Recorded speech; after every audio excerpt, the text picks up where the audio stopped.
guys, welcome back to the Gazellelab. This is Anthony again. Today we have another phone battle for you with the new iPhone 5 against the Samsung Galaxy Nexus. This is the unlocked version of the Galaxy Nexus. I have this using it with T-Mobile, and this is the AT&T version of the iPhone 5. So let's get straight into this. I thought I'd bring out the boxes just to show you them real quick. Pretty old news for the Galaxy Nexus. It's been around for a little bit right now. And then the simple packaging of the iPhone 5. I do have the black version. So let's get into this review right now. So let's start with, like I said, these are both GSM handsets. Let's get into the physical design and physical aspects of the Galaxy Nexus first in comparison with the iPhone 5. So in terms of size, we have it's 135 by 68 by 8.9 millimeters thin. Relatively thin handset, and it's got a 4.65 inch 720p display. It's 720 by 1280 with 316 ppi. Very nice display. One of my favorite displays on any phone with the Galaxy Nexus. In comparison to that, on the iPhone 5, we see it's about 124 by 58 and only 7.6 millimeters thin. So it's incredibly thin, incredibly solid design on the iPhone 5. It's it's got this nice new aluminum back that replaced the glass in the iPhone the 4 and the 4S. It's very nice. It's a little bit of a kind of a scratch magnet, but overall it does feel a lot more solid than the cheaper plasticky feeling of the Galaxy Nexus. On the top, you have nothing on the Nexus. You have a power and the lock screen button on the iPhone 5. Let's go with the bottom. Keep them together. So on the bottom, you have pretty much the same thing: the micro USB and headphone jack on the Galaxy Nexus, and you have the 9-pin lightning connector and the 3.5 head jack on the iPhone 5. And then on the one side, volume rockers on both. And you also have the mute switch. Then on the other side, you have the power and lock screen switch for the Galaxy Nexus. With these three. These adapters are for Nexus certified accessories, which we really haven't seen yet. And then over here you have the new nano SIM card slot on this iPhone. On the back, so let's get into the back. We're going to look into these cameras real quick. 8 megapixel camera on the iPhone 5 with a LED flash. One of the best cameras in the industry. I've tested against the Galaxy S3. The HTC One S is just a very solid camera, and it functions extremely well in low light. The Galaxy Nexus is not one of the best cameras on the market. It's the reason why you buy the Galaxy Nexus is you want the latest from Android, and we'll get into the OS in a little bit. But the camera's it's average, it's not bad, but this back still does feel a little cheap. And once you remove this cover, there's a removable battery, standard SIM slots. And you can add storage, and you can add a micro SD. Taking this cover off is a real pain, though.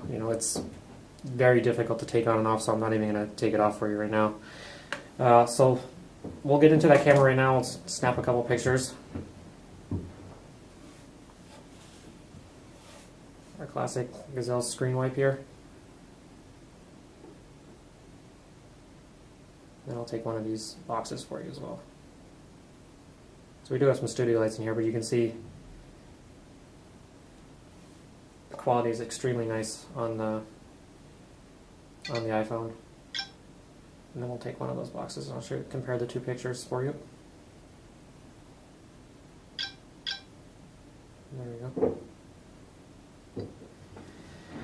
So, you can see the clarity is a little bit better on the iPhone.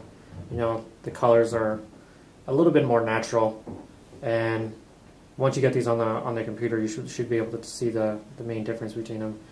And like I said, look at that orange really pops on that iPhone over there, which is nice. So in terms of let's get into some of the power, the processing power behind these phones. So on the iPhone, you're going to have a dual-core 1.2 gigahertz chip, the Apple A6 processor. And on the Galaxy Nexus, you're going to get a TI OMAP 4460. It's a dual-core 1.2 processor. Not the latest processor on the Galaxy Nexus, but still relatively quick. and that's due, Jellybean makes this really nice, really smooth. So this is running the latest version of Android 4.1. It gets all the latest updates. It's the main reason why people do like to buy a Nexus device, because you're always guaranteed you're going to get that first update compared to other Android devices. And then on the iPhone we have, it's pretty much never looks that much different. It always looks the same, but it is the fastest. This is the fastest iPhone around. It's very quick. iOS 6. The only bad thing, you have that issue with the maps, which I'm really not going to get into. It's a separate video. Siri's still on board. No real voice dictation on this Galaxy Nexus. You also get a great GPU on the iPhone 5.